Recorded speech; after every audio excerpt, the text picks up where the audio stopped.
Assalamualaikum dan salam sejahtera. Bertemu kembali bersama Cikgu Iskandar. Dan untuk hari ini, kita akan bersama-sama menyelesaikan aktiviti 6, sifat bahan neutral, buku aktiviti sains tahun 3, unit 8, asid dan alkali.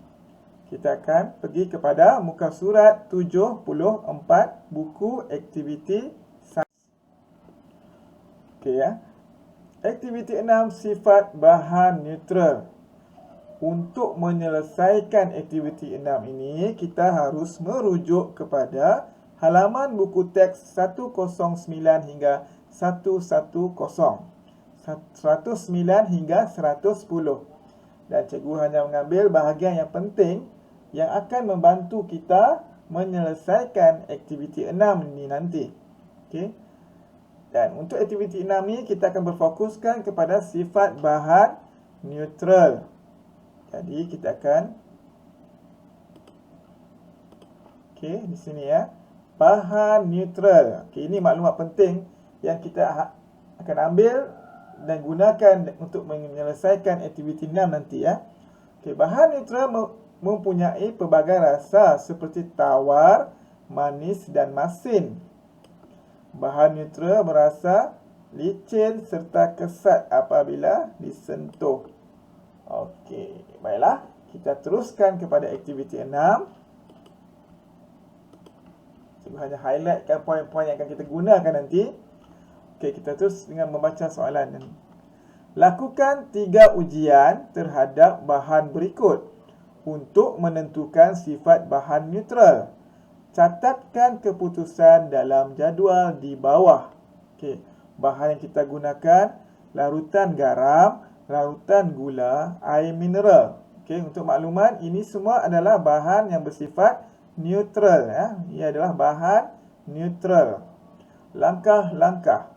Ujian 1, uji bahan di atas menggunakan kertas litmus merah dan biru. Okey.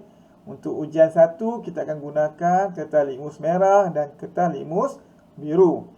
Untuk ujian 2, rasa sedikit bahan yang diuji dengan lidah.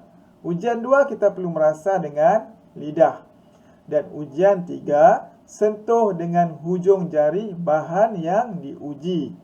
Okey, ujian 3, kita perlu sentuh larutan tersebut dengan hujung jari. Okey, kita pergi kepada larutan garam dahulu. Okey, cikgu ingatkan kamu kembali, bagi bahan neutral, jika diuji dengan kertas litmus, ianya tidak akan membawa perubahan warna pada kertas litmus. Okey, tiada perubahan warna pada bahan yang neutral yang diuji dengan menggunakan kertas litmus, tidak akan berlaku perubahan warna. Okey, jadi larutan garam adalah bahan neutral. Jadi merah akan kekal warna merah. Biru akan kekal warna biru. Okey. Tiada perubahan pada kertas litmus kerana garam adalah bahan neutral. Begitu juga dengan larutan gula dan juga air mineral. Kalau merah akan kekal merah, biru akan kekal biru. Ya, begitu juga dengan air mineral. Jadi sama sahaja. Kertas litmus akan sama saja warnanya dan tidak berlaku perubahan warna. Seterusnya, ujian 2, kita perlu rasa dengan lidah. Kalau di sini kita dapati bahan neutral mempunyai rasa tawar, manis dan masin. Dan tawar, manis dan masin ini menepati bahan-bahan yang ingin diuji di sini. Seperti garam. Garam rasanya masin, ya. Larutan gula rasanya murid-murid, ya, manis. Air mineral tawar. Ya, itu dia ya, tawar. Seterusnya, ujian 3 kita kena sentuh dengan hujung jari. Okey. Larutan gula, larutan garam, larutan garam dan larutan gula, dia akan rasa melekit-lekit, ya. Iaitu lebih tepat kesat, ya. Larutan garam kesat, larutan gula kesat. Air mineral licin, ya. Kosong, air kosong mineral, licin. Baiklah, kita terus kepada sifat umum bahan neutral. Perubahan warna kertas litmus. Apa yang cikgu nyatakan tadi? Berlaku perubahan warna atau tidak kalau bahan neutral?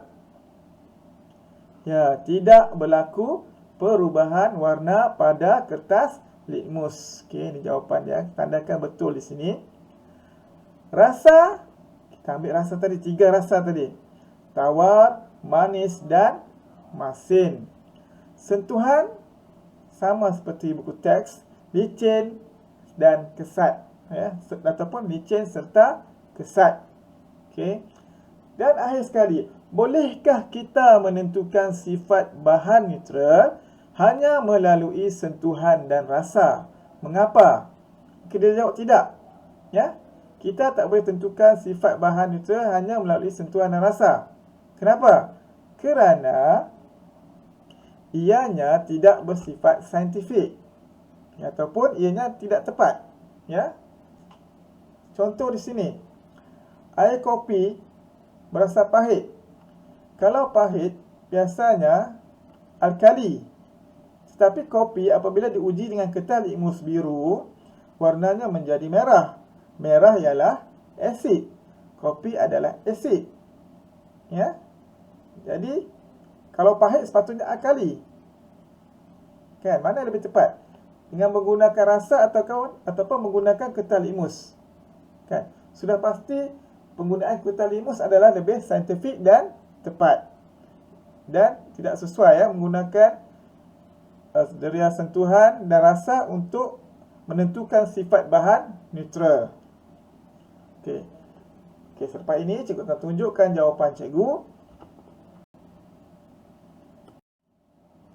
Okey, ini jawapan kita bincangkan tadi. Ya, boleh perhatikan di sini dan membuat saya makan.